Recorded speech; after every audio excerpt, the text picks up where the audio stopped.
Welcome to Sleepless Philosophers, where deep ideas meet restful nights. If you enjoy these journeys through philosophy, please like and subscribe and turn on notifications for daily uploads. To support the channel, consider leaving a super thanks. Any amount helps us continue creating content. You can also become a member to request video topics. We're not monetized, so your support truly makes the difference. Now let the philosophy begin. The paradox of non-being, how nothing cannot be talked about. A philosopher attempts to state a simple truth, attempts to say that something does not exist, attempts to assert that unicorns are not real, that they have no being, that they are nothing, and yet stating this seems impossible, seems paradoxical, because to say that unicorns do not exist is to say something about unicorns, is to refer to them, to make them the subject of a statement. And how can you refer to what does not exist? How can you make something the subject of a statement if that something is nothing, if it has no being? And if you can refer to unicorns, then they must be something, must have some kind of being. But then the statement unicorns do not exist is false, is contradictory, because it refers to things that it claims do not exist.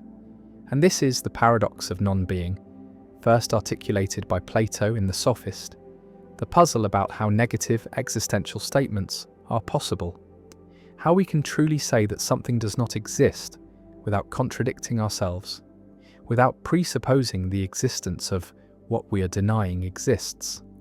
And this paradox has troubled metaphysics throughout history, has generated multiple solutions, and remains a test case for theories of reference and existence. Imagine trying to deny the existence of something, trying to say that Zeus does not exist, that there is no such God, and the statement seems straightforward, seems obviously true, but analysing the statement reveals problems because the statement is about Zeus, makes Zeus the subject, and subjects of statements must be something, must have reference, must be objects that the statement is about. And if Zeus is the subject, then Zeus must exist in some sense, must be something rather than nothing. But the statement says Zeus does not exist, says Zeus is nothing. And so the statement seems self-refuting, seems to both presuppose and deny the existence of its subject. And this is the paradox, that negative existentials, statements denying existence, seem impossible to state without contradiction. Parmenides made this paradox central to his philosophy, argued that non-being cannot be spoken of or thought about, because speaking and thinking require objects, require that there be something that is spoken of or thought about. And non-being is not something, is nothing. And so non-being is inexpressible, unthinkable. And from this Parmenides concluded that non-being does not exist, that everything that is exists, that reality is one unchanging being, and change is impossible because change would require something to come into being from non-being or to pass into non-being, and both are impossible. And this radical conclusion follows from taking the paradox of non-being seriously, from accepting that we cannot coherently speak of what does not exist. Visualize the paradox as a linguistic trap.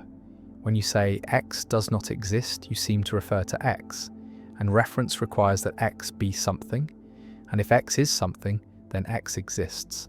And so the statement is self-refuting, and yet negative existentials seem to be true, seem to be among the most basic truths. And we need to explain how they can be true without contradiction, how we can deny existence without presupposing it. And this requires a theory of reference that allows reference to non-existence, or that reinterprets negative existentials so they do not really refer to their apparent subjects. One solution proposed by Russell denies that names like Zeus refer to objects, analyzes them as disguised descriptions, and Zeus does not exist becomes there is no unique object that has all the properties attributed to Zeus in mythology. And this existential statement does not refer to Zeus, does not presuppose any object, but simply denies that the description is satisfied. and this allows negative existentials to be true, without paradox, without reference to non-existence, and Russell's theory of descriptions has been widely adopted as solving the paradox, as showing that negative existentials do not actually have the logical form they appear to have, do not refer to their apparent subjects. Another solution from free logic distinguishes between existence and reference, allows that terms can refer without presupposing existence, and negative existentials are statements that deny existence while preserving reference, and this requires revising classical logic, requires allowing that some terms refer to nothing, are empty names, and statements containing empty names can still be meaningful, can still have truth values, and Zeus does not exist is true because Zeus is an empty name, refers to nothing, and the statement denies existence without presupposing it, and free logic has been developed extensively, provides formal semantics for empty names, and handles the paradox by liberalizing logic to allow reference without existence. A third solution, from Meinongian approaches, accepts that non-existent objects are real in a broad sense, have being even if they lack existence, and Zeus does not exist is true, because Zeus is a non-existent object, has being but lacks existence, and statements about Zeus refer to this non-existent object, and the paradox is dissolved because reference does not require existence, only requires being, and non-existent objects have being, have properties, can be subjects of true statements, and this solution preserves the intuition that negative existentials refer to their subjects, while denying that reference requires existence. The paradox also appears in discussions of nothingness, of absolute non-being, because to say that absolute nothing is impossible seems to require referring to absolute nothing, making it the subject of a statement, and if it is the subject then it must be something, and so the statement that nothing is impossible presupposes that nothing is something, and this generates contradiction, and Heidegger made this paradox central to his philosophy, explored the nature of nothingness, argued that nothing is not a thing but is the horizon of being, the possibility of non-being that makes being intelligible, and discussing nothing requires special language, requires recognizing that nothing is not an object but is something more fundamental, and the paradox shows limits of ordinary language, shows that metaphysics pushes language beyond its designed capacities. Some philosophers embrace the paradox, accept that there are true contradictions, dialetheas, statements that are both true and false, and negative existentials are examples, are both true because they correctly deny existence, and false because they refer to their subjects, and reference presupposes existence. And this paraconsistent approach accepts contradiction, develops logics that allow true contradictions without explosion, without allowing everything to be provable. And while controversial, paraconsistent logic provides one way of handling the paradox, accepts that negative existentials are genuinely paradoxical, are both true and false. The statement stands: Zeus does not exist, unicorns are not real, nothing is something, and the paradox remains, hovering over negative existentials, challenging theories of reference, forcing recognition that denying existence is not as simple as it seems, that we cannot straightforwardly say that something is nothing without creating logical tension, and the paradox of non-being endures as one of the oldest problems in philosophy, a problem recognized by Plato, central to Parmenides, unresolved by centuries of analysis, and various solutions exist, various ways of dissolving or accepting the paradox, but no consensus emerges, and the paradox persists, a reminder that language struggles to express non-existence, that negation creates puzzles, and that the boundary between being and non-being resists clear articulation. The paradox of thrift. Saving money is virtuous, or so conventional wisdom holds. The careful individual who sets aside a portion of income, who resists the temptation to spend frivolously, who builds reserves against uncertain futures, is praised for responsibility and prudence. And yet there exists a paradox, articulated by economists and popularized by John Maynard Keynes, which suggests that if everyone tries to save more at the same time, the collective result is not increased wealth but decreased income, not prosperity but recession. And this is the paradox of thrift, a situation where individually rational behavior leads to collectively irrational outcomes, where virtue practiced universally becomes vice. The mechanism of the paradox operates through the relationship between spending and income in an economy, because one person's spending is another person's income. When you buy goods or services, you transfer money to the seller, who uses that money to pay employees and suppliers, who in turn spend it on other goods and services. And this circular flow of spending sustains employment and production.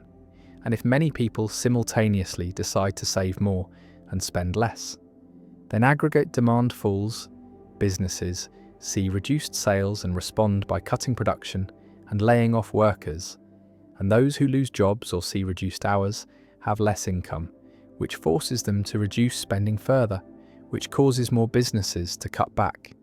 And this feedback loop drives the economy into recession, and in the recession, people earn less income, which means that despite their desire to save more, they may end up saving the same amount or even less than before because their incomes have fallen, and so the collective attempt to increase savings fails, defeated by the macroeconomic dynamics it sets in motion. The paradox challenges the microeconomic intuition that saving is always beneficial, that thrift is a virtue without qualification, and it reveals a divergence between individual rationality and collective welfare, a situation where what is good for each person taken separately is bad for everyone taken together. And this kind of divergence appears throughout economics, in the tragedy of the commons where individual overuse of shared resources leads to collective depletion, in the prisoner's dilemma where individual defection leads to mutually harmful outcomes, and in coordination failures where the inability to synchronize actions produces inefficiency. Keynes used the paradox of thrift to argue for government intervention during economic downturns, suggesting that when private sector spending collapses, the government should step in and increase public spending, running deficits if necessary to maintain aggregate demand and prevent the economy from spiraling into depression.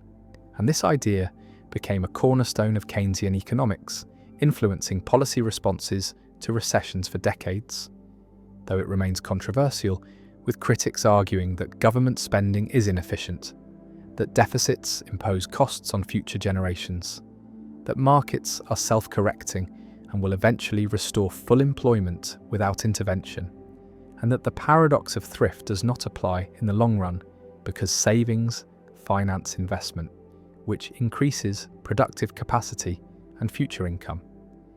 The debate over the paradox of thrift touches on fundamental questions about how economies function, whether they are naturally stable or prone to instability, whether markets can coordinate the actions of millions of individuals efficiently, or whether coordination failures are common and require correction, and whether the behavior that is rational for individuals is also rational for society, or whether there are systematic conflicts between private incentives and public welfare. The paradox also raises ethical and philosophical issues, because if individual virtue can produce collective harm, then the relationship between ethics and outcomes becomes more complex. The action that seems right from a personal perspective may contribute to suffering when widely practiced, and this suggests that moral evaluation cannot focus solely on individual actions, but must also consider systemic effects, the ways that individual choices aggregate into social outcomes, and whether there are actions that are permissible or even obligatory for individuals, but disastrous if universally adopted. The paradox of thrift connects to issues of time preference and uncertainty, because saving reflects a preference for future consumption over present consumption, a willingness to sacrifice immediate gratification for future security. And this preference varies across individuals and across time, influenced by expectations about the future, by confidence in economic stability, by the availability of social insurance and safety nets. And when uncertainty increases, people tend to save more as a precaution. And this precautionary saving can trigger the paradox, can cause the very economic instability that people are trying to protect themselves against, creating a self-fulfilling prophecy where fear of recession causes recession. The paradox also appears in the context of debt and deleveraging. When households or firms carry high levels of debt, they may all try to reduce their debt burdens simultaneously by saving more and spending less. And this collective deleveraging reduces aggregate demand and can cause a debt deflation spiral where falling prices and incomes make debt burdens even harder to service, leading to defaults and further economic contraction. And this dynamic was central to the Great Depression of the 1930s and the financial crisis of 2008, periods when the paradox of thrift was not merely a theoretical curiosity, but a lived reality affecting millions of people. Some economists question whether the paradox is genuine or whether it reflects a misunderstanding of economic dynamics, arguing that savings do not disappear from the economy but are channeled into investment. That when people save more, banks have more funds to lend to businesses for productive investments. And these investments create jobs and income. And so in the long run, increased saving leads to increased capital accumulation and higher living standards. And the paradox only appears in the short run, when there is a coordination problem, when the financial system fails to efficiently convert savings into investment, or when there is a liquidity trap where interest rates are already at zero and cannot fall further to stimulate investment. The paradox of thrift remains a central concept in macroeconomics, a reminder that economies are complex systems where individual actions interact in non-obvious ways, where feedback loops and emergent properties can produce outcomes that no one intended or desired, and where the aggregation of individual rationality does not necessarily produce collective rationality. And it stands as a challenge to simplistic economic thinking, to the idea that what is good for one is good for all, to the belief that markets automatically harmonize individual interests with social welfare, and it forces recognition that economic policy cannot be based solely on microeconomic principles, that understanding the economy requires attention to aggregate demand, to expectations and confidence, to the circular flow of income and spending, and to the possibility that individually prudent behavior can, under certain conditions, create collective disaster. And the paradox lingers as a warning that virtue is context-dependent, that actions are not good or bad in themselves, but only in relation to the circumstances in which they occur and the effects they produce, and that the attempt to secure individual futures through increased saving can, paradoxically, undermine those futures by damaging the economy on which everyone depends. The five phenomenon, why motion is an illusion your brain creates. Two lights flash in sequence. First, one light turns on and off. Then a moment later, another light nearby turns on and off. And yet what you perceive is not two separate flashes, but a single light moving from the first position to the second. Continuous motion where there is none. Smooth travel through space that never occurred. And this is the five phenomenon, discovered by Max Wertheimer in 1912. A fundamental illusion that reveals how the brain constructs the perception of motion, shows that motion is not simply detected from sensory input, but is created, is synthesized by the visual system from discrete static images.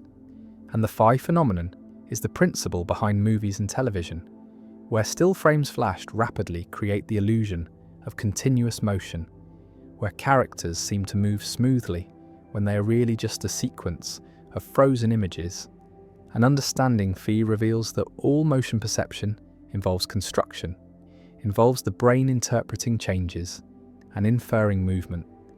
And motion is not a basic sensory property, but is a higher level interpretation, a perceptual inference that usually corresponds to reality, but can be fooled, can be triggered by appropriate sequences, even when nothing actually moves. and the phi phenomenon stands as evidence that perception is actively constructed rather than passively recorded, that what we see is not simply what is there, but is what the brain interprets as being there. Imagine the experimental setup. 2 dots on a screen, separated by some distance, and the first dot appears briefly, vanishes, then after a short delay, the second dot appears, and if the timing and spacing are right, you do not see 2 sequential flashes, but see 1 dot moving from the first position to the second, sliding smoothly across the space between them. And this apparent motion, this phi, is so compelling that it feels exactly like real motion, indistinguishable phenomenologically from watching an object actually travel through space. And yet nothing moved. No object traversed the gap. There were only 2 separate stationary flashes, and the motion exists only in your perception, is constructed by your brain from the temporal sequence. The phi phenomenon reveals that the visual system assumes continuity, assumes that when similar stimuli appear in nearby locations in rapid succession, they are probably the same object in motion. And this assumption is usually correct, is how motion in the real world works. Objects move continuously from place to place, and perceiving them as moving requires detecting this spatio-temporal pattern, and the visual system has evolved to detect this pattern efficiently, to infer motion from sequences of static retinal images, and phi exploits this mechanism, presents the pattern without the actual motion, and the brain responds as it normally does, constructs motion perception, and the illusion demonstrates that motion is not directly given in sensation, but is computed from changes in position over time. Visualize motion perception as involving motion detectors, neurons that respond to changes in position, to objects moving across the visual field, and these detectors can be activated by real motion or by appropriate sequences of static stimuli. And phi activates these detectors, creates the neural signature of motion without actual motion. And the brain cannot distinguish between motion signals caused by real movement and motion signals caused by phi sequences. And so phi creates genuine motion perception, creates the subjective experience of seeing something move. And this shows that motion perception is a neural state that can be produced by different causes, by real motion or by well-timed sequences. And the experience is the same, regardless of cause.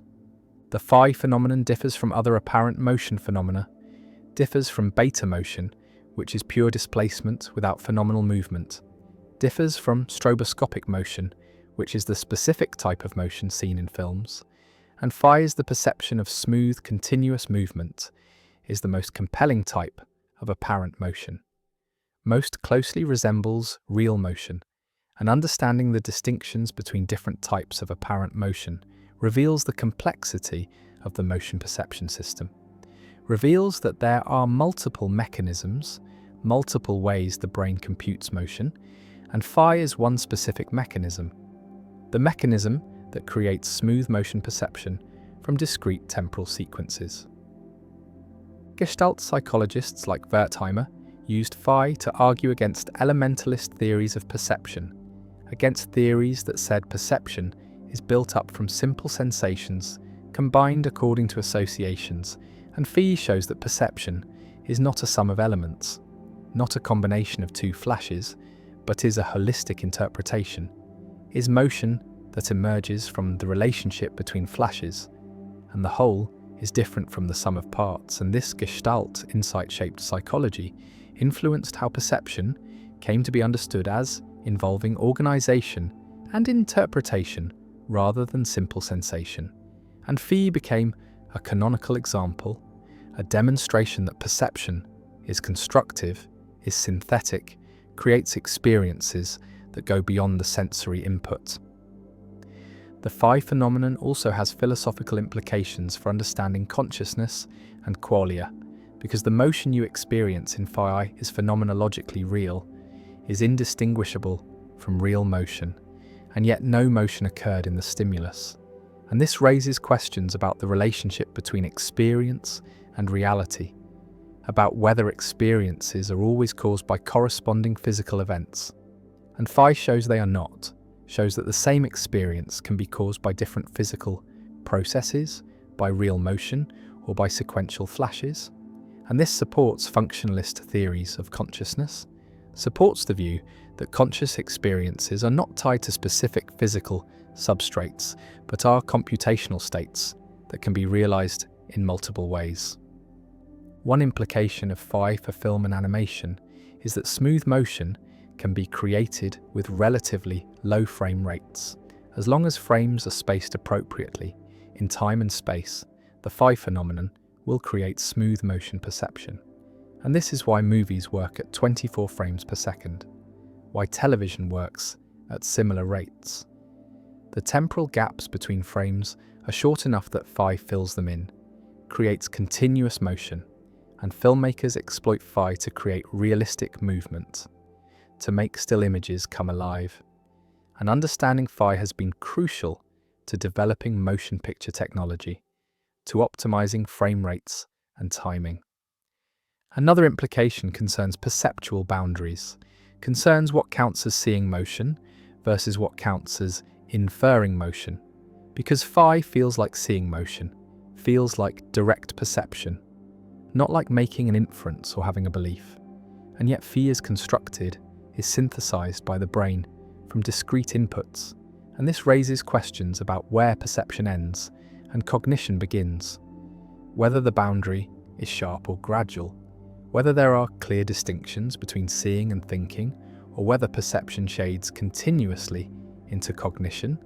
And phi sits on this boundary, is simultaneously perceptual, immediate, and phenomenologically direct and cognitive, involving complex processing and interpretation. The lights flash in sequence and motion appears, smooth travel from first to second, and nothing moved, only the brain moved from sensing to interpreting, from input to output. And phi emerges, motion created from stillness, continuity created from discontinuity. And the phenomenon reveals the constructive nature of perception, reveals that experience is not a mirror of reality, but is a model constructed by the brain, a model that usually tracks reality accurately, but can be manipulated, can be triggered by artificial sequences.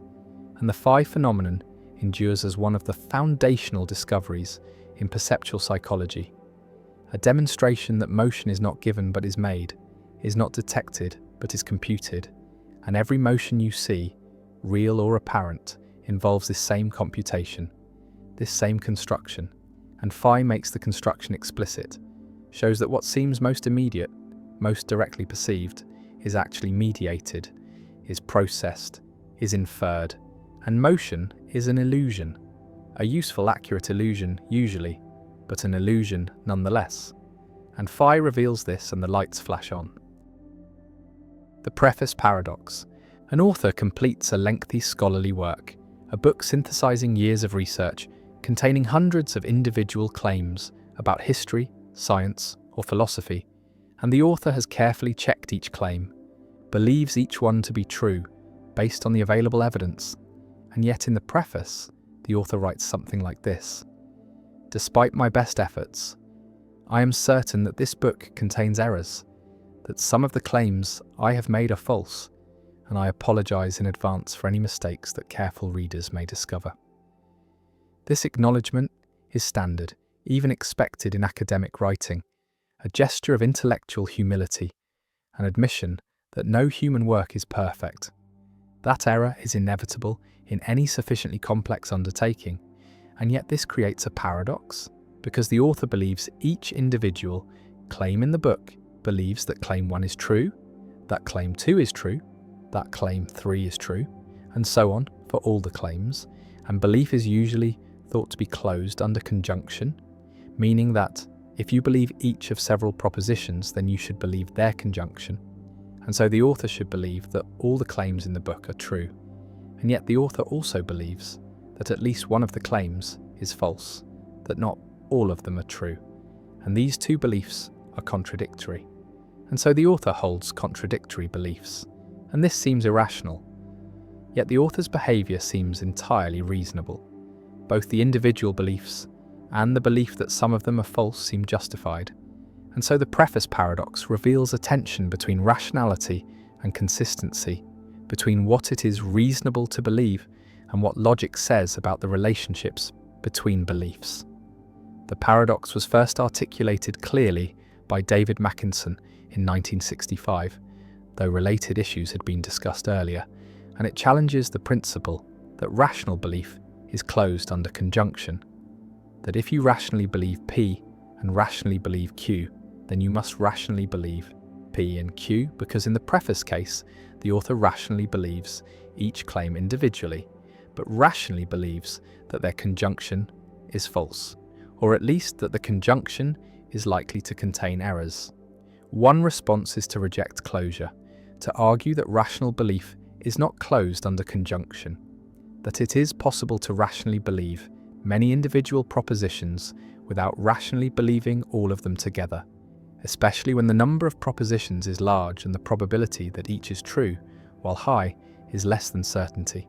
Because if each claim has a 99% chance of being true, then a book with 100 claims has only about 37% chance of having all its claims be true, and so it is perfectly rational to believe each claim while doubting that all are true. Another response is to distinguish between degrees of belief, arguing that the author assigns high credence to each individual claim, perhaps 99%, but assigns lower credence to the conjunction of all the claims, and that there is no contradiction here, only a recognition that confidence decreases as the number of independent claims increases. And this response draws on probabilistic or Bayesian approaches to rational belief, where belief comes in degrees rather than being all or nothing, and where the probability of a conjunction is the product of the probabilities of the conjuncts, if they are independent, and so the probability that all claims are true can be much lower than the probability that any particular claim is true. A third response is to argue that the author's belief in the preface, the belief that the book contains errors, is of a different kind than the beliefs in the individual claims, that it is a higher order belief about the author's own fallibility rather than a first order belief about the subject matter of the book, and that there is no direct contradiction between believing that you are generally fallible and believing specific claims, just as there is no contradiction in a weather forecaster believing that their forecasts are occasionally wrong while believing that today's forecast is correct. The preface paradox connects to broader issues in epistemology about the nature of rational belief, the role of evidence, the significance of consistency, and whether it is possible for a rational agent to knowingly hold inconsistent beliefs. And while inconsistency is generally considered a mark of irrationality, the preface paradox suggests that there are cases where inconsistency, or at least apparent inconsistency, is unavoidable, and perhaps even required by rationality, because to refuse to acknowledge the possibility of error when error is statistically almost certain would itself be a form of irrationality, a failure to properly calibrate beliefs to the evidence. The paradox also relates to the lottery paradox, another puzzle about rational belief and probability, where you rationally believe of each ticket in a large fair lottery that it will not win, but you also rationally believe that some ticket will win, and again rational belief seems to violate closure under conjunction, and together these paradoxes suggest that the classical logical picture of belief, where beliefs are consistent sets of propositions closed under logical consequence, may not accurately capture how rational agents actually form and maintain beliefs in conditions of uncertainty. The preface paradox has practical implications for how we think about knowledge and expertise, because it suggests that experts, even while justifiably confident in their individual judgments, should maintain an overall humility about the possibility of error. And this humility is not a sign of weakness or uncertainty, but a recognition of the statistical reality of human fallibility. And it supports practices like peer review, replication, and open debate, all of which are mechanisms for catching errors that individual researchers, despite their care and expertise, are likely to make. The paradox also raises questions about the ethics of assertion and testimony, about what it is permissible to assert or to claim as knowledge. Because if the author knows that the book contains errors, in the sense of being confident that at least one claim is false, then is it honest to present the book as if all the claims are true, or should every claim be hedged with qualifications and caveats? And if so, would this not make communication impossibly cumbersome? And yet, if we present claims without hedges, do we mislead our audience? Do we pretend to a certainty we do not possess? And these questions have no easy answers, and different contexts may call for different standards of assertion, with scientific writing allowing for the acknowledgement of fallibility in a way that courtroom testimony or medical diagnosis may not. The author sits with the completed manuscript, proud of the work yet aware of its limitations, believing each sentence yet doubting the whole, and this dual attitude, far from being irrational, seems to be the mark of a careful and honest thinker, someone who takes seriously both the evidence for individual claims and the statistical likelihood of error. And the preface paradox forces recognition that rationality is more complex than simple consistency, that the principles governing rational belief must accommodate uncertainty, fallibility, and the limits of human cognition, and that sometimes the rational response to evidence is to hold beliefs that are, in a technical sense, inconsistent. And this inconsistency is not a flaw to be corrected, but a feature of how finite minds navigate an uncertain world. And the paradox remains, a puzzle that challenges our theories of rational belief, that resists easy resolution, and that reminds us that even the attempt to be perfectly rational, perfectly consistent, perfectly certain, is itself a kind of error, a failure to recognize that error is inevitable, that certainty is elusive, and that the best we can do is to believe what the evidence supports, while acknowledging that some of what we believe must, almost certainly, be false. The problem of the many. A cloud drifts across the sky, its edges soft and undefined, fading gradually into the surrounding air, and a question arises that seems absurd at first. How many clouds are there? Is it one cloud, or is it many?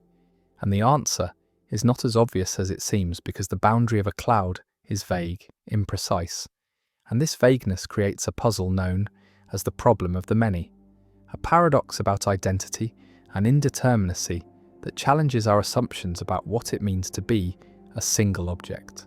Consider the cloud more carefully. There is no sharp line where the cloud ends and the clear air begins. Instead, there is a gradient of water droplet density, thicker in some regions and thinner in others. And so we could draw the boundary of the cloud in many slightly different ways, each including or excluding a few droplets at the edges. And each such boundary defines a distinct aggregate of water molecules, and each aggregate has an equal claim to being the cloud. None is more privileged than any other, and so instead of one cloud there are millions of overlapping cloud candidates, each differing by just a few molecules, and all of them present at the same time in the same region of space. The problem generalizes to nearly every ordinary object. A cat sitting on a mat consists of trillions of cells and molecules, and the boundary of the cat is not precise. A few skin cells flake off constantly, a few hairs are loose, and so there are countless cat candidates, each differing slightly in which particles they include, and all of them have an equal claim to being the cat. And yet we do not say there are millions of cats sitting on the mat. We say there is one cat, and this creates a tension between our linguistic and conceptual practices and the metaphysical reality that seems to support vast multiplicity where we perceive unity. The paradox was articulated clearly by Peter Unger in the 1980s, though the underlying issue has roots in ancient philosophy, and it forces a choice between several unappealing options. One option is to accept that there really are many overlapping objects where we ordinarily think there is one. Millions of clouds and cats and tables all occupying nearly the same space, differing only by a few particles At the margins, another option is to deny that ordinary objects exist at all, arguing that only fundamental particles or fields are real, and that clouds and cats are mere conventional designations we impose on complex arrangements of matter. And a third option is to embrace vagueness in the world itself, arguing that there is no fact of the matter about exactly which particles compose the cat, that the cat is a vague object with indeterminate boundaries. Though this raises difficult questions about the metaphysics of vagueness and whether reality itself can be indeterminate, or whether indeterminacy exists only in language and thought. Some philosophers argue that identity is conventional. That which aggregates counts as the cloud or the cat is determined by our practical interests and linguistic conventions rather than by objective facts. That there is no deep truth about where the cloud ends, only a question of what it is useful or natural to call a cloud in various contexts. And this view dissolves the paradox by denying that there is a genuine metaphysical problem, replacing it with a pragmatic question about how we choose to describe the world. Others insist that the problem of the many reveals a real difficulty in our ontology, that the world does not come pre-divided into discrete objects, that individuation is imposed by minds rather than discovered in nature, and that the apparent distinctness and unity of ordinary things is an artifact of perception and cognition rather than a feature of reality itself. The problem also connects to issues in vagueness and the Saurit's paradox, because if the boundaries of objects are vague, then questions like how many clouds are in the sky or how many hairs must a person lose to become bald have no determinate answers. And this suggests that much of our language is infected with indeterminacy, that most predicates do not have sharp extensions, and that the classical logical principle of bivalence, the idea that every statement is either true or false, may fail for a vast range of ordinary claims.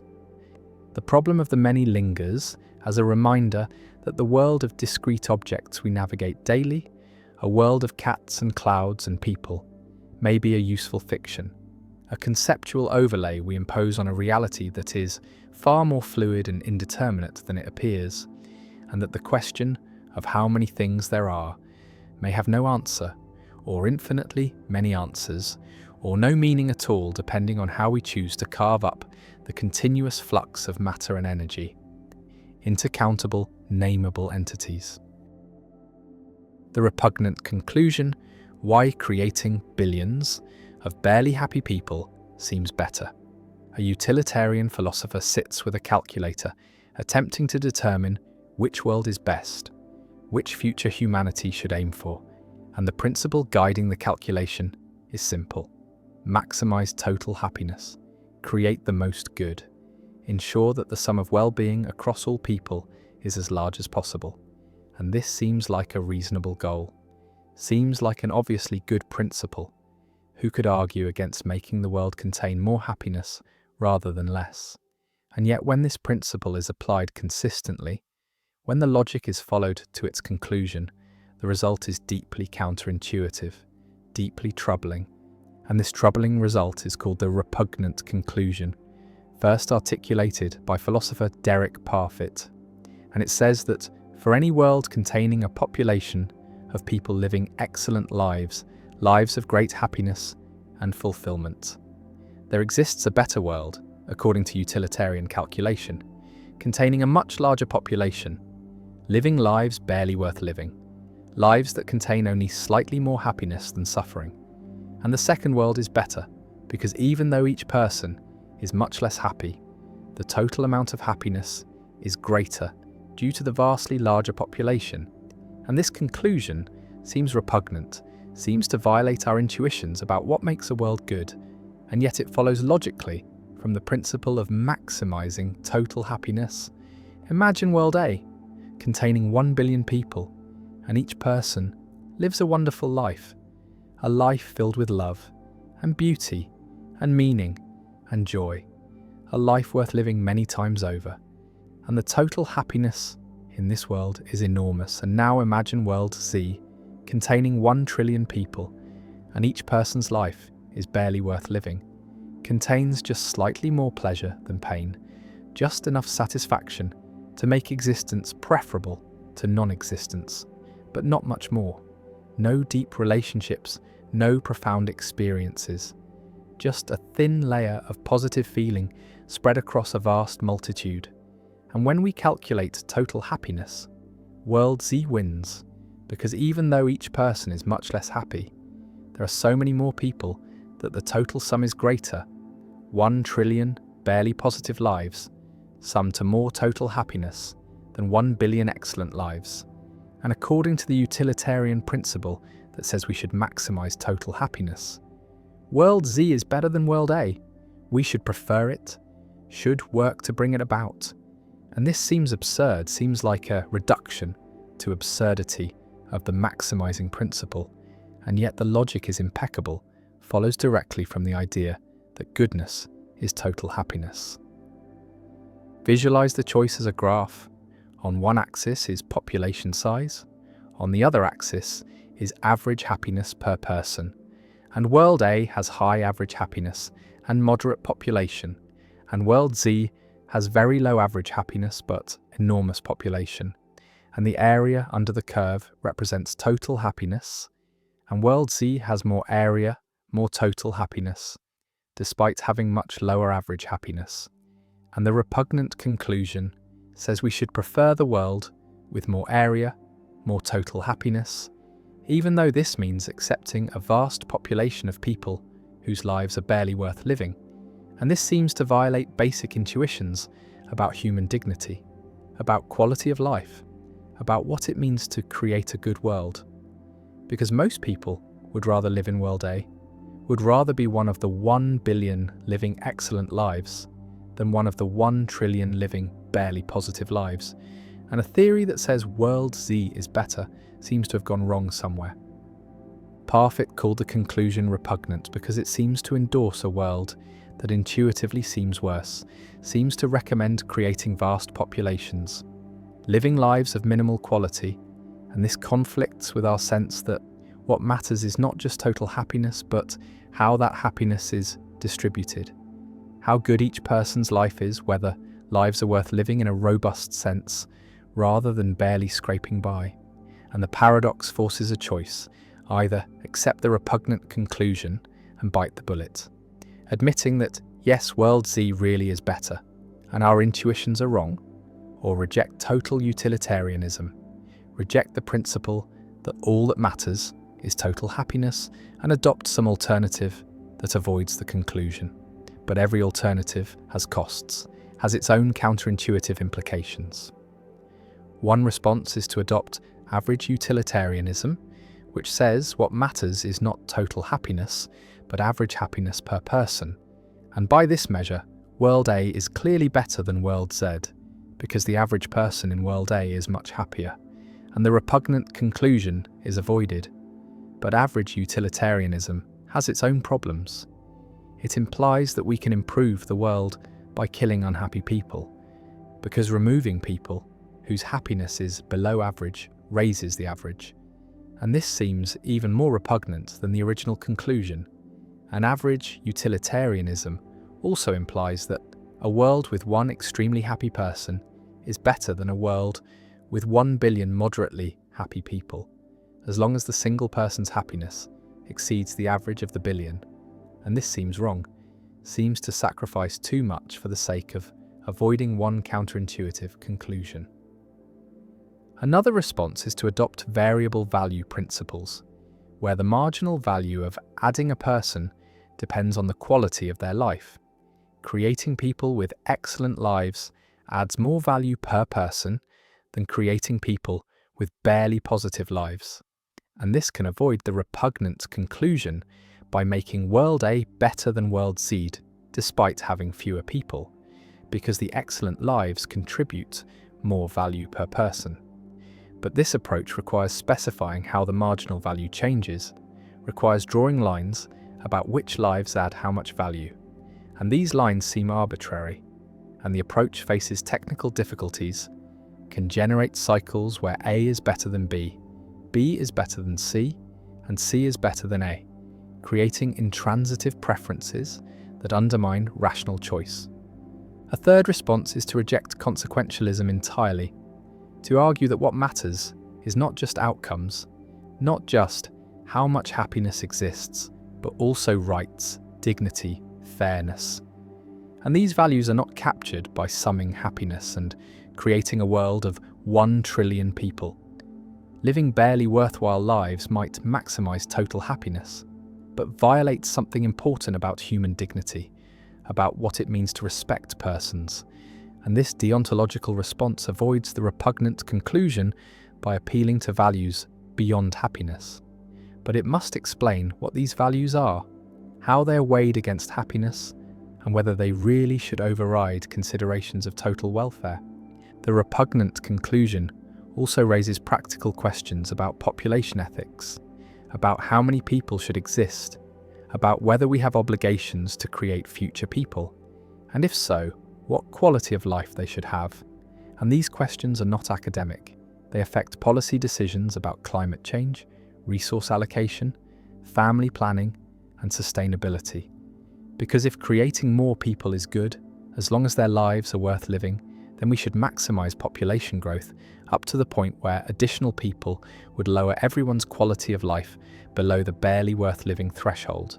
And this seems to recommend creating enormous populations living in poverty, which seems wrong. And if instead we think population should be limited to ensure high quality of life for each person, then we are rejecting total utilitarianism in favor of some other principle. And we need to say what that principle is and why it is right. Parfit himself was troubled by the repugnant conclusion, spent decades trying to find a population ethic that avoided it while remaining plausible, and he proposed various principles, but none fully satisfied him. And he concluded that population ethics is one of the hardest problems in moral philosophy, a domain where all theories seem to have deeply counterintuitive implications, and perhaps there is no fully satisfactory answer, no principle that aligns with all our intuitions, and we must choose which intuitions to preserve and which to sacrifice. And this choosing is itself a moral judgment, requires deciding what values are most important, and different people will make different choices based on different weights. They give to total happiness versus average happiness versus rights versus dignity. The calculator sits on the desk. The numbers are clear. World Z has more total happiness than World A. The calculation is not in doubt. And yet something rebels, something in us rejects the conclusion, insists that World A is better, that a world of 1 billion excellent lives is preferable to a world of 1 trillion barely positive lives, even if the total sum of happiness is less. And this rebellion reveals that our values are more complex than simple maximization, that we care about distribution, about quality, about more than just the sum, and the repugnant conclusion stands as a challenge to utilitarianism, as a reductio ad absurdum that forces reconsideration of the maximizing principle, and Parfit's legacy includes this unsolved problem, this paradox that shows the difficulty of systematizing our moral intuitions, the challenge of finding principles that match our judgments, and the repugnant conclusion remains, repugnant and unresolved, a permanent thorn in the side of consequentialist ethics. A reminder that maximizing happiness may not be as simple or as obviously right as it first appears. The skeptical paradox. The ancient skeptics posed a question that has haunted philosophy ever since. How can we know anything at all?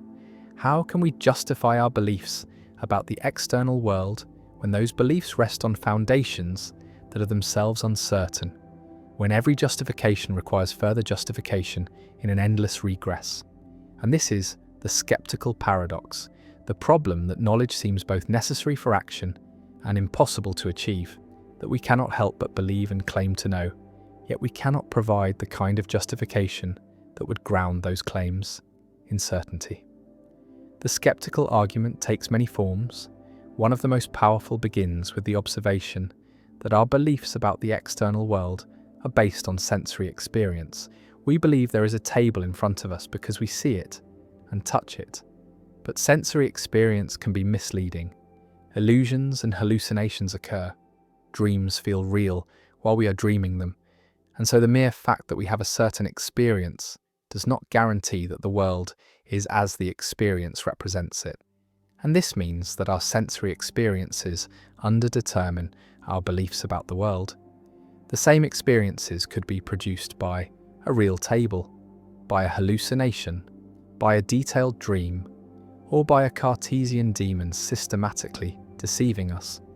And if we cannot rule out these skeptical scenarios, then we cannot know that the table is real. And this reasoning applies to all our beliefs about the external world. None of them are certain. All are vulnerable to skeptical doubt. The skeptic does not claim to know that we are deceived, only that we cannot know we are not deceived. And this is enough to undermine knowledge, because knowledge seems to require not just true belief, but justified true belief. And justification seems to require being able to rule out relevant alternatives. And the skeptical scenarios are relevant alternatives that we cannot rule out, at least not without begging the question, not without assuming the very thing we are trying to prove, that our senses are reliable, that the external world exists, that we are not dreaming or deceived. The skeptical paradox is that we seem to have two incompatible intuitions. On the one hand, we are convinced that we know many things, that we know there is a table in front of us, that we know we have hands, that we know the earth is round, and these beliefs seem as certain as anything could be. And on the other hand, we find the skeptical arguments compelling.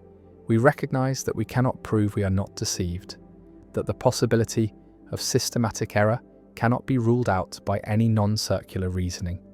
And so, we oscillate between certainty and doubt, between the conviction that skepticism is absurd and the recognition that we cannot refute it.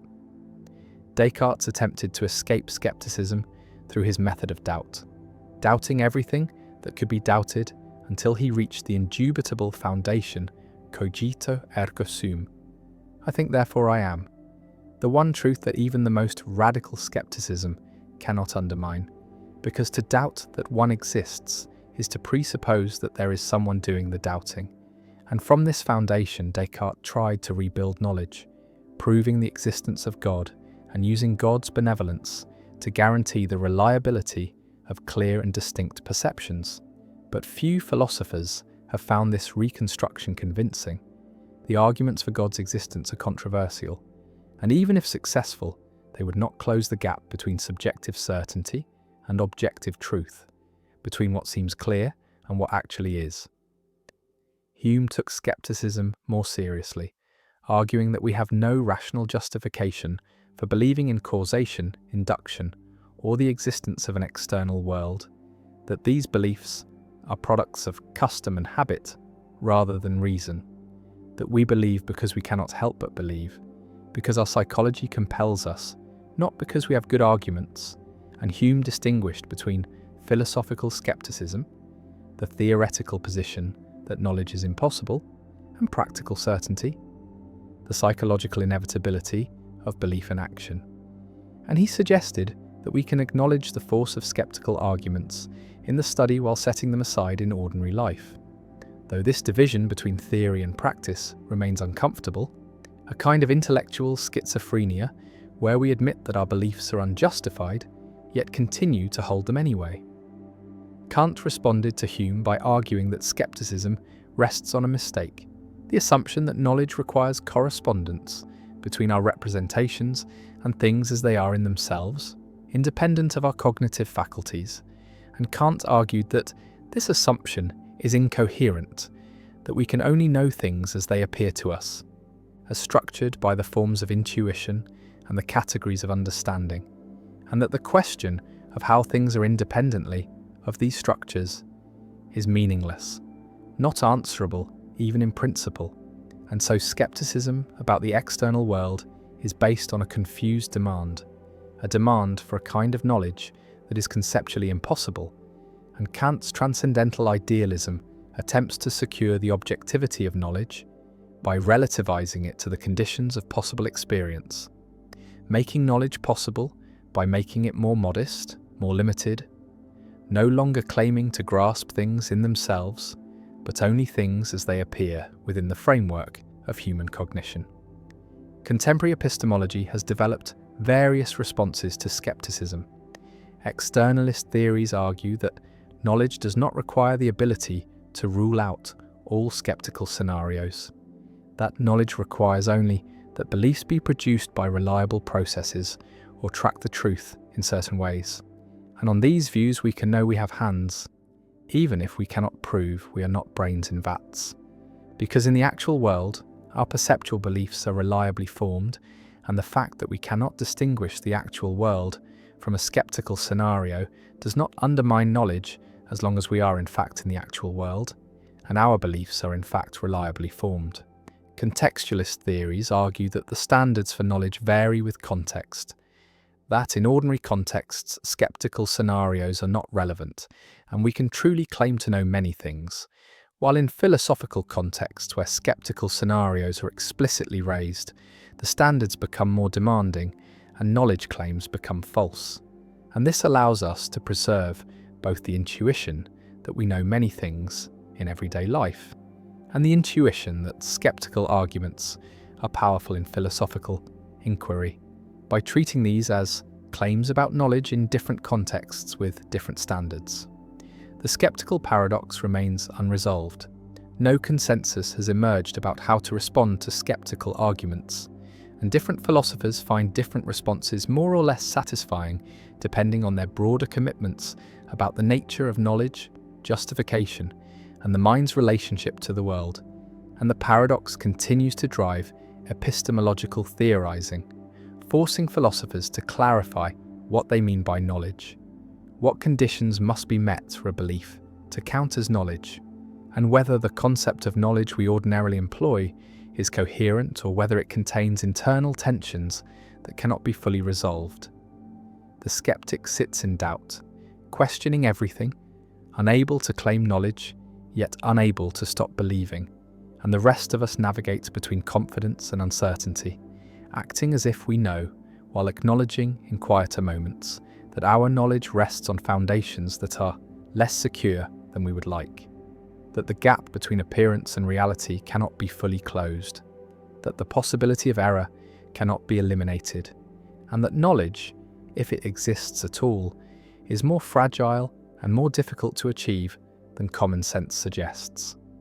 And the paradox endures, the ancient puzzle that will not die, the question that philosophy cannot answer but cannot stop asking, and we continue to believe, to claim to know, to act with confidence, while the skeptic watches and waits, reminding us that certainty is elusive, that doubt is always possible, that the foundations of knowledge are shakier than they appear. The St. Petersburg Paradox. A casino offers a game with a simple rule. A fair coin is flipped repeatedly until it lands tails, and the player receives a payout that depends on the number of flips. If tails appears on the first flip, the payout is $2. If tails appears on the second flip, the payout is $4. If on the third flip, $8, and so on, doubling with each additional flip. And the question posed by the mathematician Daniel Bernoulli in 1738 is this: how much should a rational person be willing to pay to play this game? What is the fair price for a ticket? And the expected value calculation gives a shocking answer. The expected value is infinite, because the probability of tails appearing on the first flip is 1/2, and the payout is $2, contributing $1 to the expected value. And the probability of tails appearing on the second flip is 1/4, and the payout is $4, contributing another $1, and this pattern continues forever, each outcome contributing $1 to the expected value. And since there are infinitely many outcomes, the expected value is infinite. And yet no reasonable person would pay a large sum to play this game, let alone an infinite amount. And this gap between the infinite expected value and the finite amount people are actually willing to pay is the St. Petersburg Paradox, a puzzle that challenged the theory that rational agents maximize expected value and led to the development of expected utility theory and the concept of diminishing marginal utility.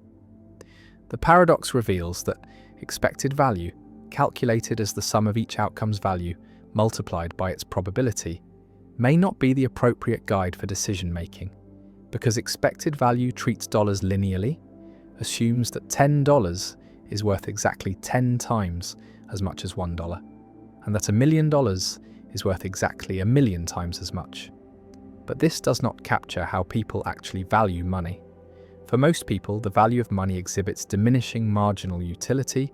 The first dollar is worth more in terms of welfare than the second dollar, which is worth more than the third, and so on. And $1 million does not provide 1,000,000 times as much satisfaction as $1. And when utility, rather than dollar value, is used to calculate expectations, the St. Petersburg paradox can be resolved. Because even though the dollar payouts grow without bound, the utility of those payouts may converge to a finite value, and so the expected utility of the game is finite. And a rational agent should be willing to pay at most that finite expected utility to play. Daniel Bernoulli proposed that utility is logarithmic in wealth, that the utility of having X dollars is proportional to the logarithm of X. And under this assumption, the expected utility of the St. Petersburg game is finite, and the fair price to play is modest, a few dollars perhaps, in line with what people are actually willing to pay. And this resolution saved the principle of expected utility maximization, showing that the paradox arises not from a flaw in decision theory, but from using the wrong measure of value, from confusing money with utility.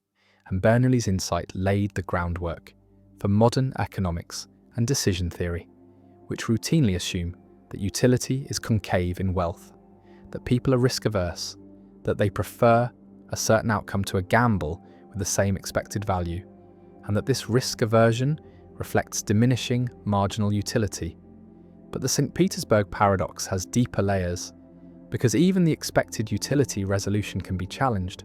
Mathematicians have constructed super St. Petersburg games where the payouts grow so rapidly that expected utility is also infinite, even under logarithmic utility or any concave utility function.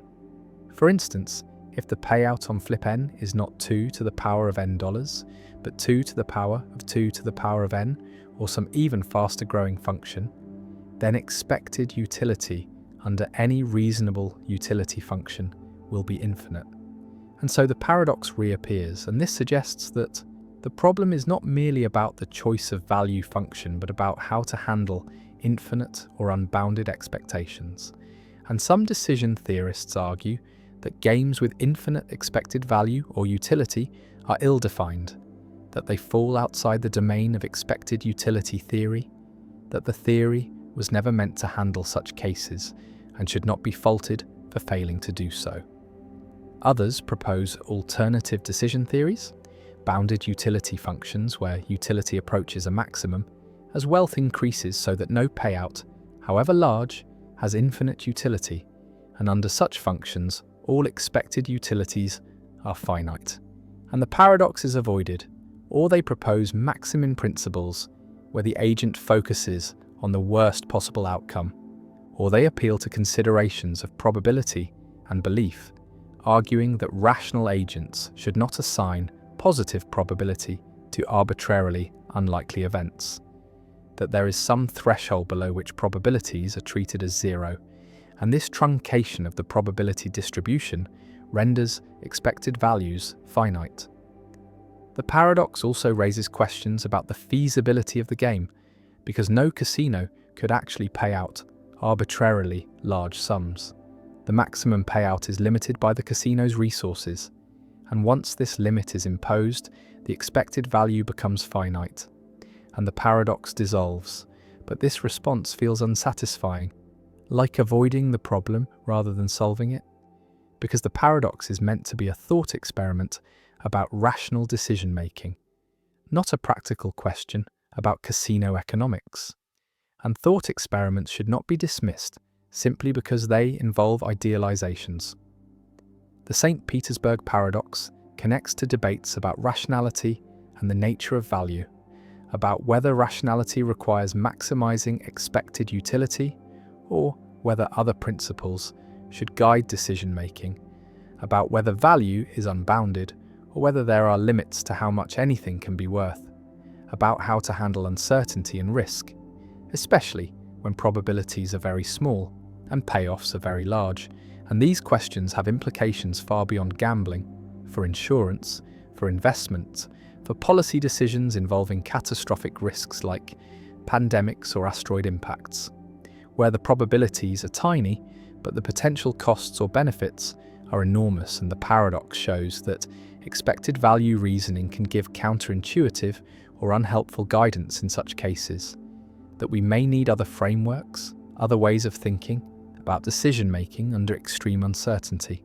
The coin is flipped, tails appears eventually, the game ends, the payout is made, and the player receives some finite amount, usually small, rarely large, almost never enormous, and the expected value, calculated before the game began, was infinite. But this infinity is never realized, never paid out, never experienced, and so the paradox asks whether infinite expected value is meaningful, whether it should guide decisions, whether a rational agent should treat an infinite expectation differently from a very large finite one.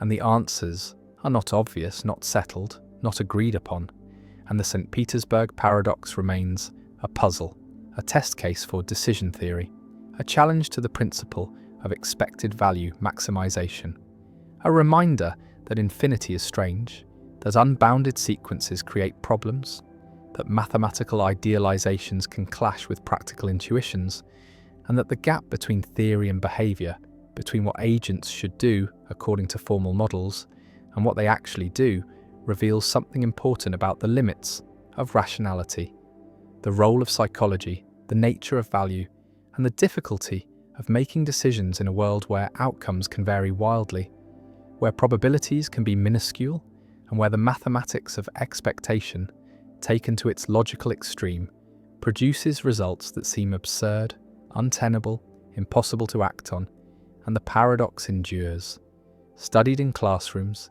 debated in journals, unresolved despite centuries of attention, a permanent fixture in the philosophy of probability, economics, and decision theory.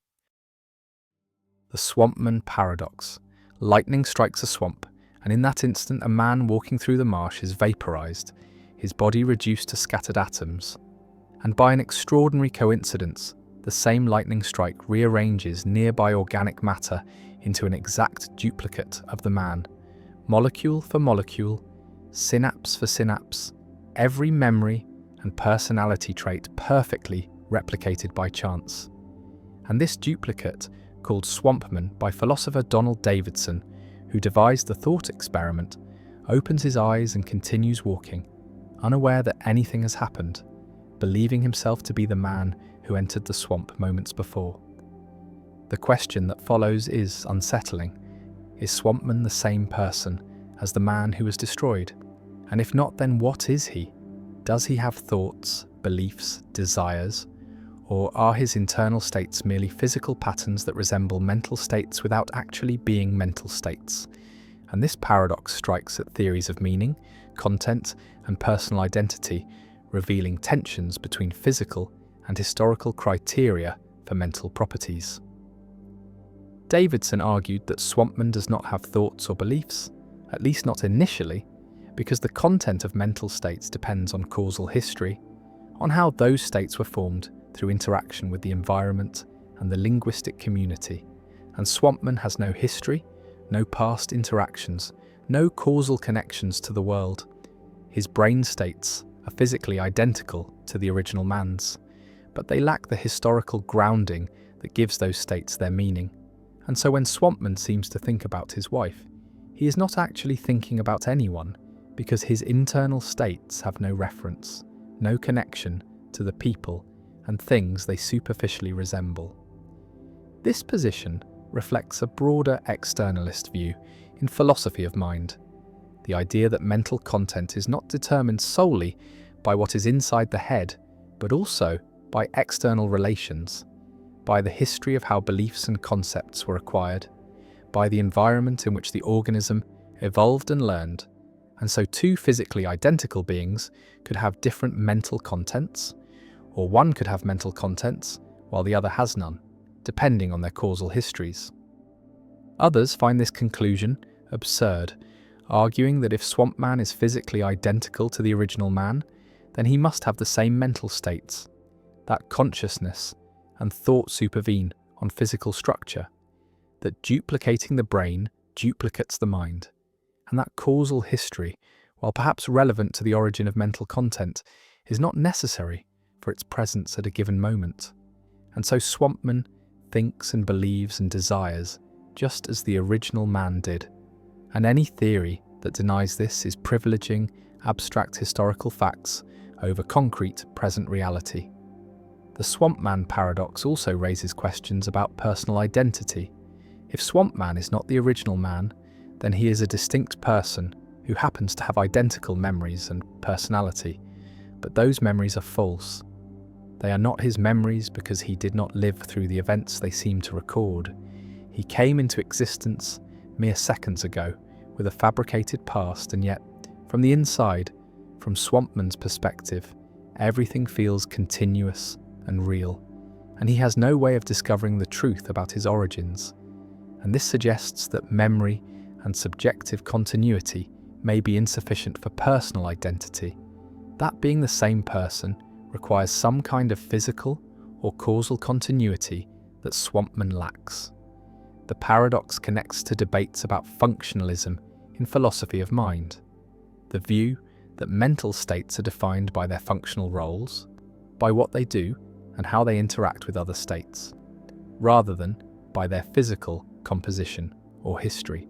And functionalism seems to imply that Swampman does have mental states because his brain plays the same functional roles as the original man's brain, and yet this conflicts with externalist intuitions about content.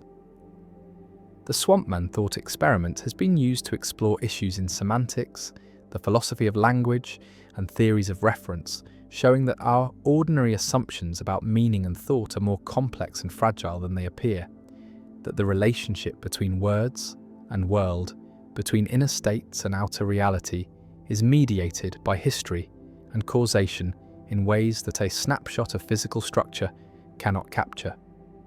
Swampman walks through the swamp, indistinguishable from the man who died, living a life that feels real, engaging in actions that seem meaningful, and yet, according to some theories, he is hollow, a zombie of sorts, a being without genuine content, without real thoughts, a perfect imitation of a person who is not quite a person, and the paradox lingers as a question about what makes mental states meaningful, what grounds reference and belief, and whether the inside of the mind is sufficient to constitute a mind, or whether minds require roots in history, connections to the world, threads of causation that link present thoughts to past experiences in ways that brute physical similarity cannot replace.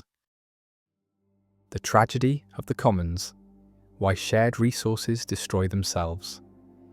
A village shares a common pasture, open to all herders, and each herder can graze their animals freely, can use the resource without restriction, and each herder reasons individually, calculates privately that adding one more animal to their herd brings them full benefit, brings them more milk and meat and wealth, while the cost of overgrazing is shared among all herders, is distributed across the community, and so each herder gains fully from expansion but pays only a fraction of the cost. And this asymmetry, this structure of incentives, drives each rational herder to add more animals, to maximize their individual benefit, and every herder reasons this way. Every herder expands their herd, and the commons becomes overgrazed, becomes depleted, becomes destroyed. And what was a productive shared resource becomes barren, becomes useless to everyone. And this is the tragedy of the commons, described by Garrett Hardin in 1968, a pattern where individually rational decisions lead to collective disaster, where the pursuit of self-interest in using shared resources results in the destruction of those resources, and the tragedy applies not just to grazing pastures, but to fisheries that are overfished, to aquifers that are depleted, to atmospheres that are polluted, to any shared resource where individual benefits are private but costs are collective, and the tragedy reveals a fundamental problem in resource management, shows that voluntary restraint is insufficient, shows that without collective governance, shared resources tend toward destruction, and solving the tragedy requires institutions, requires mechanisms that align individual incentives with collective sustainability. Imagine the herder's calculation more precisely. The commons can sustain a certain number of animals, and beyond that capacity, the pasture degrades, produces less grass, supports fewer animals, and when operating below capacity, each additional animal brings net benefit to its owner without significant cost to others. But when operating at or above capacity, each additional animal brings benefit to its owner while imposing costs on all herders through degradation. And the individual herder receives the full benefit, receives all the milk and meat from their additional animal, but pays only their proportional share of the degradation cost. And if there are 10 herders, then each pays 1/10 of the degradation cost. And so the individual benefit exceeds the individual cost, even when the collective cost exceeds the collective benefit. And this creates the incentive structure that drives the tragedy, that makes it individually rational to add animals even when doing so harms the collective. And every herder faces this incentive. Every herder adds animals, and the commons collapses under the weight of rational individual decisions. The tragedy of the commons demonstrates the difference between individual and collective rationality, shows that actions can be rational from an individual perspective, while being disastrous from a collective perspective. And this divergence is the core of the tragedy, is what makes the situation tragic rather than merely unfortunate. And the tragedy is not caused by irrationality or malice, but by rational pursuit of self-interest, in a context where individual and collective interests misalign. And Hardin's insight was that this misalignment is structural, is inherent in the nature of common pool resources, and cannot be solved by appeals to conscience or voluntary restraint, because any individual who restrains themselves while others do not simply sacrifices their own benefit without saving the commons. And this creates a race to the bottom, creates pressure to exploit resources before others do, and the tragedy unfolds inevitably unless institutions intervene. Visualize the tragedy as a multiplayer prisoner's dilemma, where each individual faces the choice between restraint, limiting their use of the commons for collective benefit, or exploitation, maximizing their individual use at collective cost. And exploitation dominates restraint, because regardless of what others do, you are better off exploiting. If others restrain themselves, you benefit from the preserved commons while taking more than your share. And if others exploit, then the commons is doomed anyway, and restraint only makes you worse off relative to others. And so everyone exploits. Everyone takes more than sustainable, and the commons is destroyed. And this structure shows that the tragedy is a coordination problem, is a failure to achieve collective action, and solving it requires changing the incentive structure, requires making restraint individually rational, and this can be achieved through various mechanisms, through private property that internalizes costs, through regulation that enforces limits, through community management that creates monitoring and sanctions, through taxation that makes exploitation costly. One response to the tragedy is privatization, converting commons into private property, assigning ownership to individuals who then bear the full costs and benefits of their decisions. And private owners have incentive to manage sustainably, because degradation reduces the value of their property. And this aligns individual and collective interests, makes conservation individually rational. And historical examples exist of commons being enclosed, being divided into private parcels. And while enclosure solves the tragedy, it raises questions of justice, of how property is assigned, of what happens to those who lose access.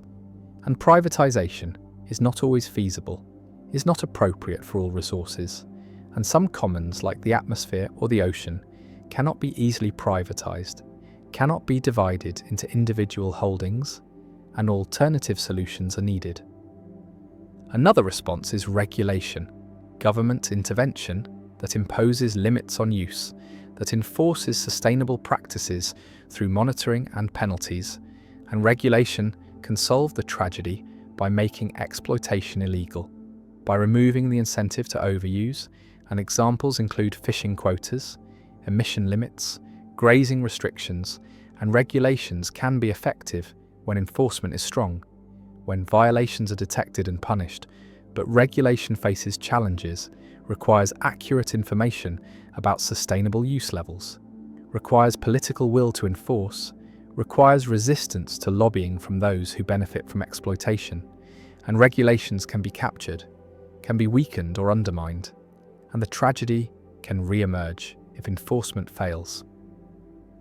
A third response, emphasized by Elinor Ostrom, who won the Nobel Prize for this work, is community management, where local communities develop institutions to govern commons, create rules for use, establish monitoring systems, sanction violators, and these community-managed commons can be sustainable for long periods, can avoid tragedy through social norms, through reputation mechanisms, through collective decision-making, and Ostrom documented many examples worldwide of successful commons management, showed that neither privatization nor government regulation is necessary, that communities can self-organize to solve tragedies, and her work challenged Hardin's pessimism, showed that tragedy is not inevitable, that the commons can be governed sustainably when appropriate institutions exist, and the key factors include clear boundaries defining who can use the resource,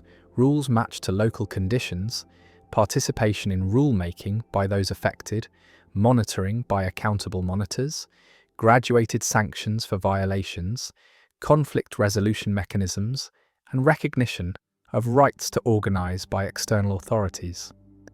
The tragedy also applies to global commons, to resources that transcend local or national boundaries. And climate change is the paradigmatic example. The atmosphere is a global commons, and each nation benefits from emitting greenhouse gases, benefits from economic activity that produces emissions. While the costs of climate change are distributed globally, are borne by all nations, and this creates the tragedy structure, makes it individually rational for each nation to emit even when collective emissions drive catastrophic change. And solving this global tragedy requires international cooperation, requires agreements that bind nations to reduce emissions, requires mechanisms for enforcement and monitoring, and achieving such cooperation is extraordinarily difficult, requires overcoming free rider problems, requires building trust among nations with divergent interests, and the failure to adequately address climate change demonstrates the difficulty of solving tragedies at global scale, shows that the larger the commons and the more diverse the users, the harder it is to achieve collective governance. The tragedy also has temporal dimensions, affects intergenerational equity, because current overuse depletes resources for future generations, and future people cannot participate in current decisions, cannot bargain or negotiate, cannot protect their interests, and this creates an asymmetry where present benefits come at future costs, and market mechanisms and democratic processes are biased toward the present, give insufficient weight to future generations. And avoiding intergenerational tragedy requires institutional commitment to sustainability, requires valuing future welfare, requires resisting the temptation to consume resources now at the expense of those not yet born, and this is perhaps the deepest tragedy, that future people cannot defend themselves against present exploitation. The commons continues to degrade, the herders continue to add animals, the pasture becomes barren, and the tragedy unfolds, driven by rational individual decisions, driven by the misalignment of individual and collective interests, and every herder suffers, loses their livelihood, destroys what sustained them, and the tragedy remains one of the most important concepts in environmental and resource economics, remains a framework for understanding why shared resources are vulnerable, why voluntary restraint is insufficient, why institutions matter, and the tragedy applies to fisheries emptied, to aquifers drained, to forests cleared, to atmospheres polluted, and avoiding tragedy requires collective action, requires governance that aligns incentives, requires institutions that make sustainability individually rational.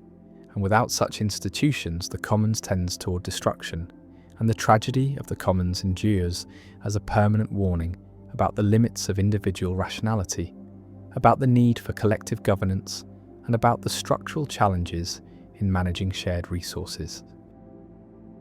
The two-envelope paradox. A game is presented, two sealed envelopes sit before you, each containing money, and you are told that one envelope contains twice as much money as the other, but you do not know which is which, and you're allowed to choose one envelope, open it, examine the amount inside, and then decide whether to keep it or switch to the other envelope.